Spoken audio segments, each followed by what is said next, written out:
கதிர்காமத்துக்கு போனேன். அங்கே தியானம் பண்ணல, சும்மா அப்படி உட்காந்துருந்தேன்.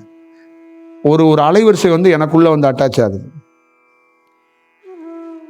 அப்போ அது அட்டாச் ஆகும்போது என்ன ஆகுது எனக்குள்ளன்னா, ஒட்டுமொத்தமான என்னுடைய போக்கு இருக்கு பார்த்தீங்களா, போக்குன்னா என்னுடைய நடவடிக்கை இருக்குல்ல, அதுவே மாறுது. அப்போ ஒரு ஒரு ஒரு ஒரு வெவ்வேறு இந்த பிரபஞ்சத்தில் இருக்கிற வெவ்வேறு விஷயங்களை நான் அறிகிறேன், வெவ்வேறு சூழல்களை நான் உணர்றேன். அப்போ எனக்குள்ள இருக்கிறது என்னன்னு கேட்டிங்கன்னா, ஒரு மனித தன்மையை அப்பாற்பட்டு போயிடுறேன். அப்போ நான் உட்காந்துட்டேன், அந்த அது அட்டாச் ஆனிச்சு. நான் திருப்பி எந்திரிக்கும் போது கை கால்லாம் இருக்குது, ஆனால் ஒரு அணுக்கள் மாதிரியே ஃபீல் பண்ணி போகிறேன். ஒரு காற்று மூவ் பண்ணி போனால் எப்படி இருக்கும்? அப்போ எனக்கு என்னன்னா, உள்ளே இருக்கிற காற்று மேலே தான், எனக்குள்ளே இருக்கிற காற்று உள்ளே இருக்குல்ல, ஒன்று அட்டாச் ஆனிச்சுல, அந்த காற்று தான் நான் அப்படிங்கிறது மட்டும்தான் எனக்கு கான்செப்ட்ஸ் இருக்குது, ஞாபகம் இருக்குது. இந்த உடல் எனக்கு ஞாபகம் இல்லை. அப்போ இந்த உடலை நான் மறக்கிறேன். அப்போ அந்த காற்றோட போக்கு என்னன்னா, அப்படி அதோட தன்மை, அதை வந்து ஒரு பியூட்டிஃபுல்லாக ரசித்து அதுக்குள்ளே அப்படியே இருக்கிறேன். அப்போ பக்கத்தில் இருக்கிறவங்க டீ சாப்பிட்றீங்களா அப்படின்னா அவங்க பேசுறது எனக்கு காதில் கேட்க மாட்டுது. அவங்க இங்கே உட்காருங்கன்னு சொன்னால் அதுவும் கேட்க மாட்டுது. ஏன்னா அதுக்குள்ளேயே அப்படியே இருந்தும் போது அதுவாகவே ஒரு சூழல் இருக்குல்ல, அதோட போக்கு இருக்குல்ல. அது லெஃப்டில் அசையும் போது லெஃப்டில் நானும் அசைகிறேன், அது ரைட்டில் அசையும் போது நானும் ரைட்டில் அசைகிறேன். இந்த மாதிரி ஒரு ஃபீலை வந்து ஒவ்வொரு தியானம் பண்ணுறவனாலையும் உணரவும் முடியும், ஒரு உருவாக்குதலும் முடியும். ஆனால் உலகத்தில் என்னன்னு கேட்டிங்கன்னா, இங்கே மலேசியாவில் உங்களுக்கு யாருக்கும் தெரியாது, அங்கே ஒரு முருகன் மலை இருக்குது பார்த்தீங்களா, அங்கே ஒரு முருகன் மலை 10, அதுதான் மலேசியாவே. இங்கே இருக்கிற எல்லா குழந்தைங்களையும் பெற்றது வந்து அந்த ஊரை பெற்றதே அதுதான். அப்போ அது ஒரு கல்லாக உட்காந்து கிடக்கு பாருங்க, ஊரை பெற்றதே அவன் தான். இப்போ நீங்கள் ஒரு ஊர்னு இருக்கீங்கல்ல, இந்த ஊருக்கு தலையெழுத்துன்னு ஒன்று இருக்குல்ல, இந்த ஊருக்கு ஒரு பேர்னு ஒன்று இருக்குல்ல, இதுக்கு தாய் தந்தைன்னு ஒன்று இருக்குல்ல, அந்த மலை தான். யாருக்கு தெரியும்? இந்த நாட்டோட அதிபருக்கு தெரியுமா, இல்லை உங்களுக்கு தான் தெரியுமா? அப்போ என்ன, சும்மா கல் கிடக்குங்க, கல் மேலே பிரபஞ்சத்திலேருந்து ஒரு அணுத்துவல்கள் விழுந்துச்சுங்க. என்ன அணுத்துவல்கள்? மரகத பச்சை கல்லில் ஒரு அணுத்துவல்கள் மேலேருந்து வந்து விழுந்துச்சு. அது உளுந்து உயிர் சக்திகள் அதிகமாகி அதிலிருந்து பல்வேறுபட்ட உயிர் சக்திகள்ல தான் இந்த நகரம், இந்த குழந்தைங்க, இங்கே வாய்ப்பு, இங்கே இருக்கிற எல்லா ஜீவராசிகளும் உருவாக்கப்பட்டது. அப்போ ஒரு ஒன்றுமே இல்லாத, கைகால் இல்லாத, நடக்காத ஒரு கல்மலை ஒரு நகரத்தை உருவாக்கியிருக்குன்னா உங்களால் நம்ப முடியுதா? கைலாய மலை கல்மலை தான், திருவண்ணாமலை கல்மலை தான், மேற்கு தொடர்ச்சி மலை கல்மலை தான், இமாச்சல் கல்மலை தான், இங்கே உட்காந்துருந்த எல்லா ஞானிகளும் உட்கார்ந்த இடமும் கல்மலை தான், இந்த வீடும் கல் தான், ராமலிங்க சுவாமி இருந்த இடமும் கல் தான். ஆனால் அந்த இடத்துக்குள்ள இருந்து உயிர் சக்தி பரவும். இதுதான் இதோட வடிவம்.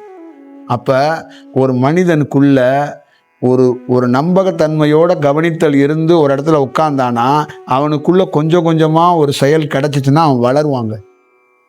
அவனை தடுக்கவே முடியாது. இந்த உலகத்தில் எதில் வேணாலும் தடுத்துடலாம், தியானத்திலேருந்து ஒருத்தனை தடுக்க முடியாது. நான் சவால் விடுறேன். நீங்கள் வேறு எதில் வேணாலும் ஒருத்தனை தடுத்து போடலாம், தியானத்தில் ஒருத்தனை தடுக்க முடியாது. அவன் வளருவானா வளருவான், அவ்வளோதான் இதோட விஷயம். அப்போ இங்கே எப்படின்னா, வளரலுக்கு பயிற்சி கொடுத்துக்கிட்டே இருக்கிறாங்க, வளர்க்குறதுக்கும் வளர்கிறதுக்கும் பயிற்சி கொடுக்குறாங்க. அப்போ இது தேவை இல்லைங்கிறது தான் ராமலிங்க சுவாமிகளோட கருத்தும் எல்லா ஞானிகளோட கருத்தும் தான். இப்போ இந்த மலை வந்து யாருக்கும் பயிற்சியெல்லாம் கொடுக்கல, ஒரு நகரத்தை உருவாக்குனுச்சு இல்லை, அந்த மாதிரி நீங்கள் உருவானீங்கன்னா ஒரு நகரத்தை உருவாக்குவீங்க. அதே மாதிரி தான் எனக்குள்ளே போய் உட்காந்தேன், நூற்றுக்கணக்கான இடத்துல உட்காந்துருந்தேன் நான். அப்போ நூற்றுக்கணக்கான இடத்துலேருந்து ஒவ்வொரு தன்மையான பிரபஞ்சத்திலேருந்து அணுத்துவல்கள் கிடச்சிச்சு. அதுலேருந்து இன்னைக்கு பல லட்சம் மாணவர்களை நான் வந்து பார்த்துக்கிட்டே போயிட்டே இருக்கேன். அவங்களுக்கு எனக்குள்ள என்ன உறவு இருக்கு? நான் என்ன வியாபாரியா? நான் என்ன அரசியல் கட்சி தலைவரா? இப்போ காற்றையோ அணுக்களையோ இந்த பிரபஞ்சத்தில் இருக்கிற அண்ட சராசரத்தில் இருக்கிற ஒரு விஞ்ஞானி பார்க்க முடியாத விஷயத்தை பார்த்தவனுக்கு தங்கமோ நகமோ பணமோ இதை வச்சுட்டு என்ன பண்ண போகிறான் அவன்? இதை வச்சு அவனால் என்ன பண்ணிட முடியும்? அப்போ அவன் என்னுடைய அந்த மலை நடக்கலை, நான் நடக்கிறேன்.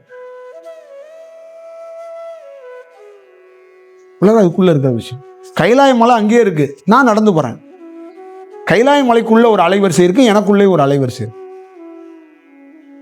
இவ்வளோதான் இதுக்குள்ளே இருக்கிற விஷயம். இப்போ சூட்சமத்தில் உங்கள் குரு வர்றாரு, எப்படி வர்றாரு? நீங்கள் தியானம் பண்ணுற ஒவ்வொருத்தருக்குள்ளேயும் சூட்சமத்தில் ஒரு குரு கனவுல வர்றாரு, இல்லை ஒரு மெசேஜை பாஸ் பண்ணுறாரு. அதெல்லாம் எப்படின்னா சூட்சமங்கிறது என்ன? அலைவரிசை தான். உங்கள் ஃபோனில் இருக்கிற ஒவ்வொரு செல்ஃபோன் கம்பெனியும் எப்படி வருது? அலைவரிசை தானே. இதே தான் குருநாதர்கள் அலைவரிசையாக உங்களுக்கு என்னன்னா உங்களை வழி நடத்துறதுக்கும் உங்களை அமைதிப்படுத்துறதுக்கும் உங்களை ஒருநிலைப்படுத்துறதுக்கும் ஒரு வாய்ப்பை உருவாக்குறார். அப்போ தியானம்ங்கிறது என்னன்னா இயற்கையாக தானாக கிடைக்கணும். கொற்ற நதியில் ஒரு கல், அந்த கல்லுலேயே பட்டு பட்டு பட்டு அதுவே சிவலிங்கமாக மாறிடுச்சுங்கிறது கதை. நாம் சிவலிங்கத்தை வச்சு பூஜை பண்ணிக்கிட்டே இருக்கக்கூடாது. அது உருவானா அதுதான் மகத்துவம். புரியுதுங்களா? அந்த மாதிரி தியானங்கிறது ஒரு குருவால் இயற்கையாக ஒருத்தன் வளருவாங்கிறது நீதி, சாட்சி, சத்தியம். வளராமல் போகவே மாட்டான், வளர்ந்தே தீருவான். எப்படி வளராமல் போவான்? இப்போ ராமலிங்க சுவாமியில் கையில் தொட்டிங்கன்னா நீங்கள் எப்படி வளராமல் போவீங்கிறேன். வாய்ப்பே இல்லையே, வளர்ந்தே தீரணுமே. அப்போ வளராமல் நீங்கள் இருந்தீங்கன்னா அப்போ வேற விதமாக அந்த கையாளுறீங்கன்னு அர்த்தம். அவ்வளோதான் விஷயம். அதுக்குள்ள அந்த கையாளுற முறைகள் இருக்குல்ல, அதுக்குள்ள வெவ்வேறு விதமாக மாறப்பட்டிருக்குங்கிறது தான் அதோடைய பொருள். அதுதான் அதோட நிதர்சனமான விஷயம். அப்போ என்னை பொறுத்தளவுக்கு இயற்கையாக தியானம்ங்கிறது ஒருத்தருக்கு அந்த இயல்பாக நடக்கணும். காலையில் எழுந்து ஒருத்தர் பாத்ரூம் போயிட்டு வயிறை சுத்தம் பண்ணிட்டு சும்மா ஒரு 10 நிமிஷம் அப்படி உட்காந்தா முடியாது. ஆனால் குருவோடைய தயவுல அவர் உட்காருவார்.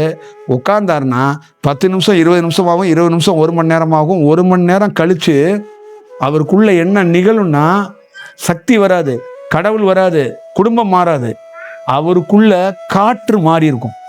அப்போ அவருக்குள்ளேருந்து என்னன்னா கொஞ்சம் கொஞ்சமாக அவர் உடலில் இருக்கிற அந்த கொழுப்பு சத்துலேருந்து, தேவையில்லாத கழிவுலேருந்து, அவர் ஆசனவாய், அவரோட சிறுநீர் குழா, அவருடைய உடலில் இருக்கிற தேவையற்ற நரம்புகளில் இருக்கிற எல்லா இடங்களும் பருவ மாற்றம் அடையுங்க. இங்கே என்ன நினச்சிக்கிறாங்கன்னா தியானம்னா ஏதோ சக்தி விழுந்துரும், இங்கே அப்படியே சக்தியாகி ஏதோ ஒரு லிங்கத்தை எடுத்து கொடுத்துருவான், 90 எடுத்து கொடுத்துருவான்னு ஒரு கற்பனை பண்ணுறாங்க. அது கிடையாது. முதல்ல தியானம் ஒருத்தருக்குள்ளே கிடைக்கிது. தியானம் ஒரு விஷயம் ஒருத்தருக்குள்ளே போகுது, ஒரு அலைவரிசை கிடைக்குதுன்னா முதல்ல உடலை சுத்தம் பண்ணுங்க, உடலை கழுவி விடும். நம்ம வீட்டை எப்படி வெள்ளிக்கிழமை செவ்வாய்க்கிழமை கழுவி விடுறோம், அந்த மாதிரி தியானங்கிறது ஒரு வீட்டை எப்படி கழுவுதோ, ஒரு வீட்டை எப்படி பராமரிக்குதோ, அந்த மாதிரி முதல் தியானம் உங்கள் குழந்தைய தூக்கி கொண்டு 1ஆம் வகுப்புல போடுறீங்களா, அந்த மாதிரி முதல் தியானம் உன்னை கழுவி விடும். அடுத்தது தியானம் உன்னை சுத்தப்படுத்தும். அடுத்த தியானம் அதே இடத்த பதப்படுத்தினா அந்த நரம்புகள்லாம் தாங்கிறதுக்கு ஓல்டேஜ் வரப்போகுது, கரண்ட் வரப்போகுது. அப்போ வீட்டை சுத்தம் பண்ணியாச்சு, எல்லாம் முடிஞ்சிச்சு, பூ போடணும், அடுத்த விளக்கேற்றணும், அந்த வீட்டையே ஒரு கோவில் மாதிரி மாற்றணும். அதே மாதிரி தியானம் வந்தோன்னே உங்களை அப்படியே சுத்தப்படுத்திக்கிட்டே வரும். அடுத்தபடியாக என்ன பண்ணும், அந்த சுத்தப்படுத்துறத இன்னும் தெளிவுபடுத்தும். அடுத்தது நரம்பெல்லாம் பலப்படுத்தும். ஏன்னா ஒரு காற்று வந்துச்சுன்னா அதுக்குள்ள மின்சாரத்தன்மை இருக்கு. அப்போ நரம்பு தாங்கணும், உடல் தாங்கணும். அப்போ உடல் சூடு ரொம்ப ஆயிடக்கூடாது, பித்தம் அதிகமாகிடக்கூடாது. இப்போ பல விஷயங்களை அது கையாண்டு தான் ஒருத்தரை கொண்டு உருவாக்கி கடைசியாக தான் அவர் என்ன ஆகுறாரு, சக்தி, ஞானம், சக்கரம், கடவுள், பிரபஞ்சம், இதெல்லாம் ஒரு லாஸ்ட் ஸ்டேஜில் தான் பார்க்குறாரு. அவருக்கு ஆரம்பத்திலே பார்த்தாருன்னா அவர் கெட்டு போயிடுவார். 17 வயசில் ஒரு குழந்தைக்கு, பெண்ணுக்கோ ஆணுக்கோ காமம் வந்துச்சுன்னா அந்த குழந்தை கெட்டு போயிடும்.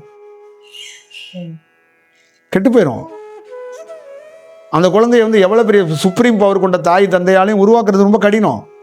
ஏன்னா அந்த எண்ணம் உதஞ்சிருச்சுன்னா அது எண்ணம் தாயும் தந்தையும் எடுத்துரும். நீங்கள் இந்த உலகத்திலே எவனாலையும் சண்டை போட்டு ஜெயிக்க முடியாது எண்ணம். புரியுதுங்களா? ஒருத்தனுக்குள்ள ஆசை, அந்த எண்ணத்துல தான் ஆசை உருவாகுது.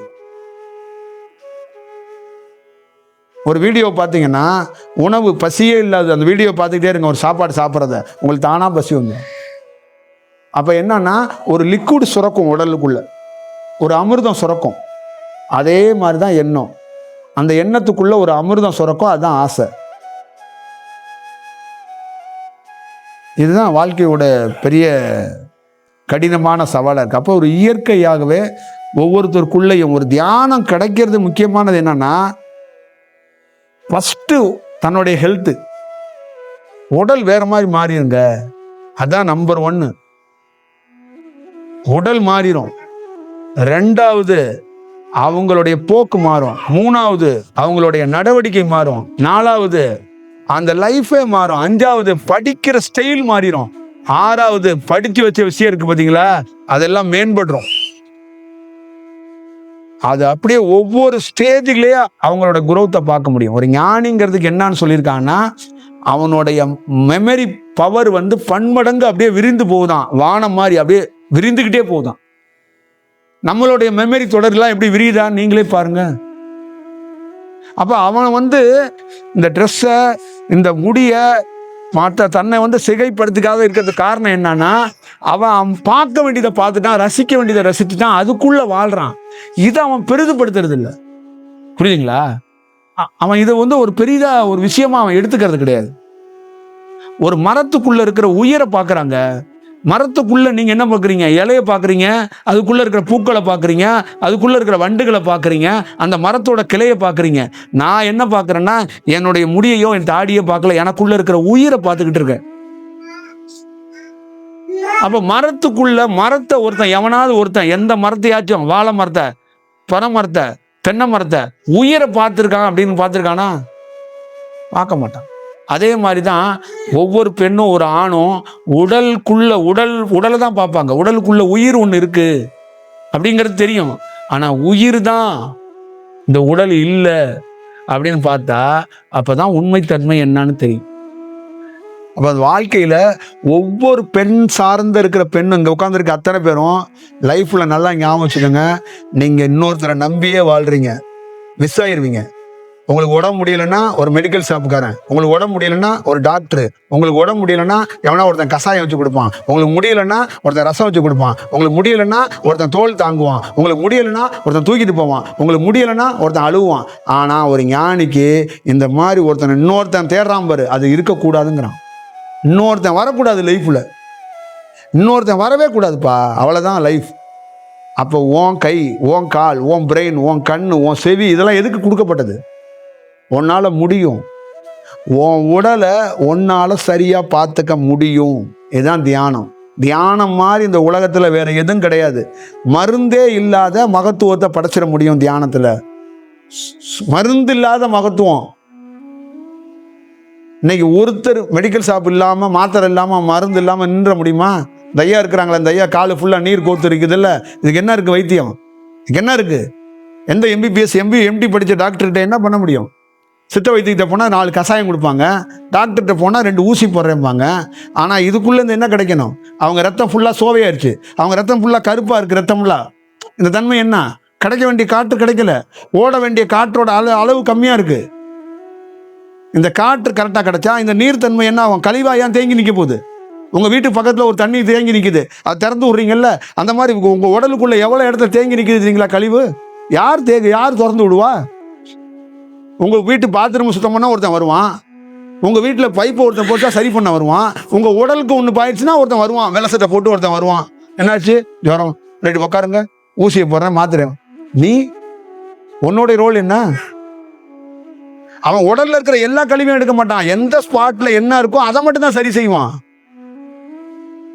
புரியுதுங்களா? அவ்வளவுதான். அப்ப தியானங்கிறது ஒரு ஞானி என்ன சொல்றாரு? அவர் தேகமே பொன் தேகமாக இருந்தேன்னு சொல்றாருல்ல, நான் எப்படி பொன் தேகமா இருக்க முடியும்? அப்ப தியானத்துல முதல் ஃபர்ஸ்ட் என்ன? உடல் சக்தி. குருநாதர்லாம் வரக்கூடாதுங்க. ஏன் வரணும்? குருநாதர்லாம் புருவ மத்தியிலும் தெரியக்கூடாது, எதுலையும் தெரியக்கூடாது. முதல்ல உடல் சுத்தமாகணும். குருநாதர் வழிகாட்டுறது என்னமா? கனவு வரக்கூடாது, காட்சி வரக்கூடாது, சிவபெருமான் வரக்கூடாது, பார்வதி வரக்கூடாது, விநாயகர் வரக்கூடாது, சக்தி வரக்கூடாது, வாக்கு வரக்கூடாது, எதுவும் வரக்கூடாது, பரவசம் வரக்கூடாது, ஆசை வரக்கூடாது. முதல்ல அடிப்படையாக ஒரு மனிதனுக்கு தியானம்னு கிடைக்கும் போது அவன் உடல் சுத்தமாகணும். அப்போ தேகம் சுத்தப்படுத்துறதுக்கான வாய்ப்பை குருநாதர் உருவாக்கி தராரு. அப்படியே ஒவ்வொரு படியாக போயிட்டு கடைசியாக தான் என்ன சொல்கிறாருன்னா, குரு என்பது காற்றாக இருக்கிறேன்னு கடைசியாக தான் காட்டுவார். இவங்க இருக்கிற ஒவ்வொரு பெண்ணுக்கும் ராமலிங்க சுவாமியும் தேவையில்லை, நானும் தேவையில்லை. உன் உடம்பு உனக்கு தேவையா தேவையில்லையா?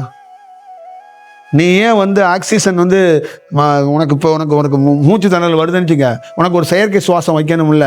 அப்போ உனக்கு சுவாசத்தை பற்றியே உனக்கு புரிதல் இல்லாத போதும், அந்த மாதிரி சூழலில் எப்படி கையாள தெரியாத போது தான் நீ பயப்படுற.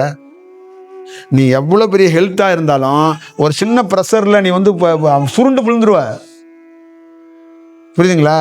இங்கே இருக்கிற எல்லா பெண்ணும் வீட்டுக்கு தூரம் 3 நாள் 4 நாள் ஆச்சுன்னா சுருண்டு விழுந்துரும். வேற எதுவும் ஒன்றும் தேவையெல்லாம் கிடையாது. அதே ஒரு 7 நாள் எக்ஸ்டெண்ட் பண்ணி செஞ்சிங்களா, அவ்வளோதான். இல்லை, உணவு இந்த மாதிரி விஷயங்கள் எல்லாத்தையும் தாண்டி அடிப்படை என்னன்னா, ஒரு மனிதன் தியானத்தை எப்படி மேற்கொள்ளணுங்கிறத முதல்ல தெரிஞ்சுக்கிட்டா உணவெல்லாம் தானாக வந்துடும். இப்போ பள்ளிக்கூடத்துக்கு போகிறோங்க, டீச்சரு பாடம்லாம் தேவை கிடையாதுங்க, பள்ளிக்கூடத்துக்கு தான் போகணும் முதல்ல. புரியுதுங்களா? பள்ளிக்கூடத்தில் போய் தூக்கி ஒரு புள்ளைய போட்டோம்னா அந்த பிள்ளைக்கு காதில் கேட்குங்க பாடம் நடத்துறது. அந்த மாதிரி தியானம் அடிப்படையாக முதல்ல கற்றுக் கொடுத்துட்டோம்னா, முதல்ல தெரிஞ்சுக்கிச்சுன்னா ஒரு குழந்தை, அது உடல் சுத்தமாகும்போது அது தேவையில்லாத சாப்பாடை தொடாதுங்க, அதுவே தொடாது. எந்த டீச்சரும் வாத்தியாரும் கல்வியெல்லாம் கற்றுக் கொடுக்கலங்க, முதல்ல கவனிக்க வைக்கிறாங்க, காதுக்குள்ளே கேட்குற மாதிரி கத்துறாங்க. என்ன பண்ணுறாங்க? லவுடாக பேசுகிறாங்கல்ல, பிரெயினில் கேட்கட்டும் காதில் கேட்கட்டும் தானே கத்துறாங்க. அப்புறமா என்ன பண்ணுறாங்க? ஒவ்வொரு எழுத்தையும் ரிஜிஸ்டர் பண்ணுறாங்க. கண்ணில் பாரு பாரு, என்ன ஆனா, எதுனா ஏபி, எதுனா சிடி டி பி அப்படிலாம் பாருங்கும் போது அங்கே போய் மெமரியில் பார்க்க என்ன ஆகுது, உள்ளே போய் ரிஜிஸ்டர் ஆகும். அப்புறம் அதே மாதிரி வரைகிற மாதிரி ஒரு டிராயிங் மாதிரி முதல்ல ஒரு குழந்தைக்கு என்ன வராது, ஏபி ஏ அப்படிங்கிறது வராது, வரையும்.